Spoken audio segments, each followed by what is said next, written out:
everyone, it's Shari Carroll for SimonsStamp.com, and I have a wall hanging that I've created using some of the new Tim Holtz textiles.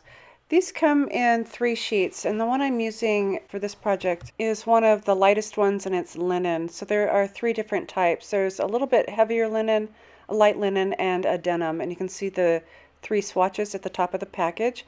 These are 5.5 by 7.5 inches, and they are sticky back. I'm going to be using my stencil and my texture paste, which is the matte texture paste, and I'm going to be adding a little bit of paste through the stencil onto the linen. This texture paste is transparent, so it starts off white and then it dries clear.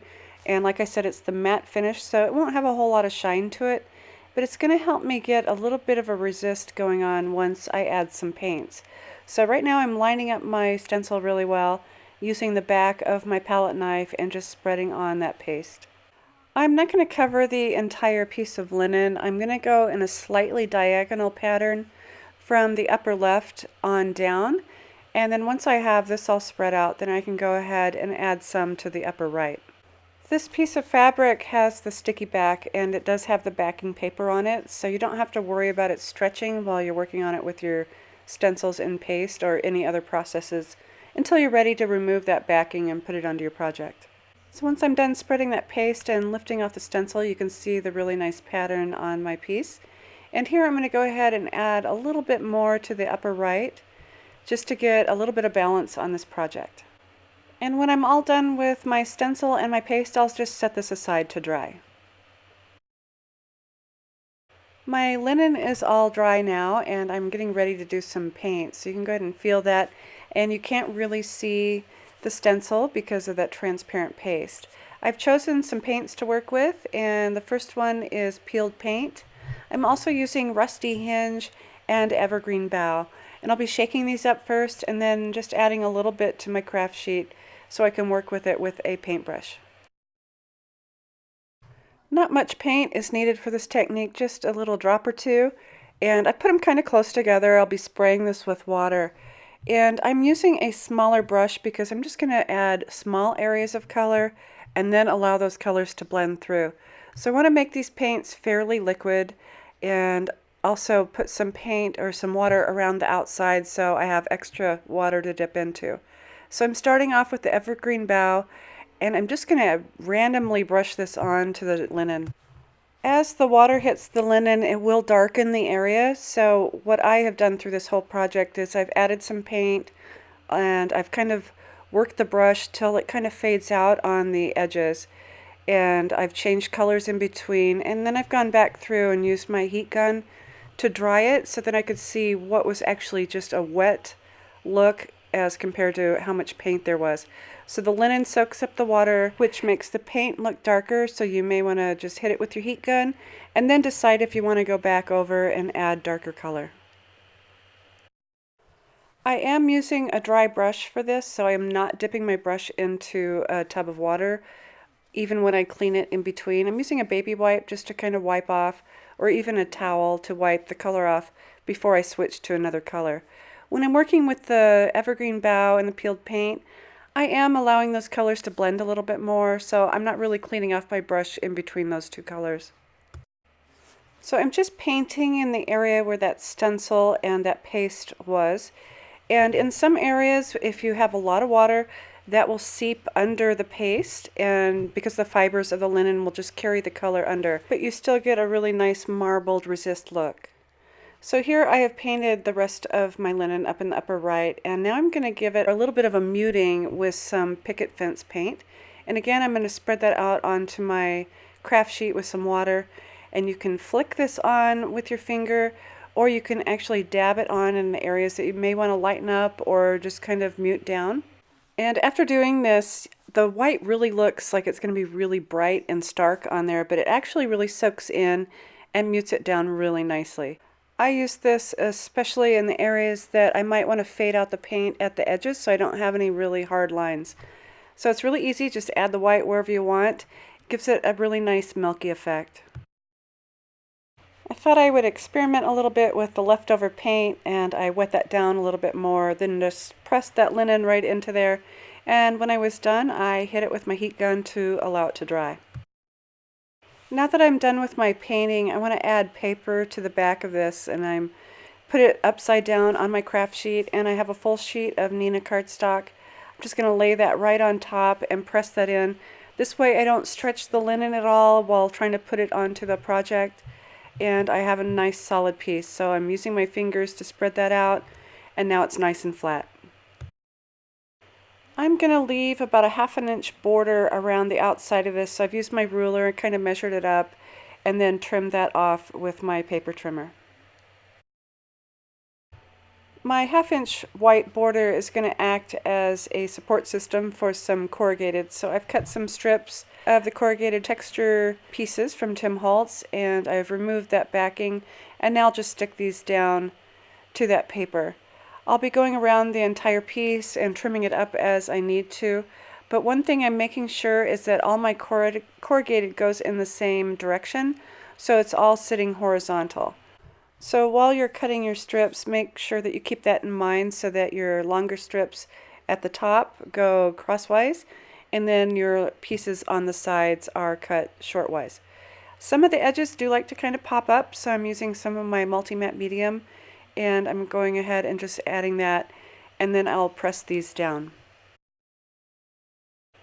To add a little more interest to the border, I am adding some of the tiny attacher staples just at the seams of that corrugated. Now that everything's together, I have a piece of paper protecting my artwork in the center, and I'm going to be adding some gesso to the corrugated. This is one of my favorite techniques.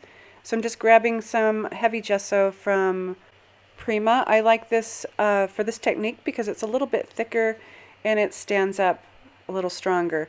So I'm going kind of randomly. I'm adding areas where it's a little bit more solid and then kind of following that corrugated so that I can really see the lines that it creates. I'll be mounting my panel onto a canvas panel, and for this one I'm going to add some of the texture paste using the rose stencil, and I'm just going to use that same transparent texture paste, the matte that I used for my original stenciling, and I'm going to just go around the border. So right now I'm going to start at my upper left. I'll have to let this dry a little bit before I can move on. I don't want to smear any of my paste. So I can actually start and do the upper left and lower right, let those dry, and then I can go back and finish up the whole background. My gesso is now dry on my corrugated, and I'm kind of dry fitting some pieces that I might want to put on here. And I've die cut these flowers. These are the Tim Holtz wildflowers, and I've just used white cardstock. I'm really embracing the white space on this project, and I thought it would look really nice with just plain white. So to attach these down, I'm going to use my multi-matte medium. This is my favorite medium to use, just to go ahead and squeeze out little drops on small areas so you don't have to really worry about using a lot of medium. You could also put this onto your craft sheet and use a small brush to brush it onto the back of the flowers, but I think just adding dots right from the container is just fine. So I'm going to go ahead and lay down my first flower, and then I'll continue building up my little arrangement by just stacking the flowers on top of each other. If some of your flowers are too long, you can go ahead and just kind of measure it up and snip the bottom with scissors until it fits the area that you need. Then go ahead and add your multi-medium and add it to the project. I really toyed with the idea of whether or not to paint these or cut these from pattern papers, and I decided the white would look really nice, especially against that canvas panel. I also felt as I was building this project that the less is more worked better for me on this, so I ended up not putting a lot of embellishments on.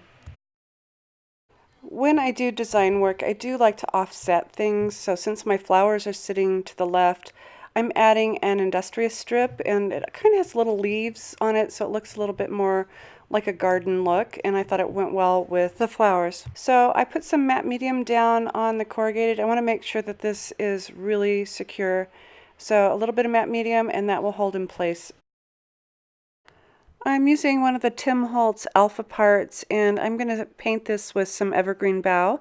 And so I've started off with some on my craft sheet. I'll be using a small brush to go ahead and dip in. And this will help me get into the really small areas in between all the letters.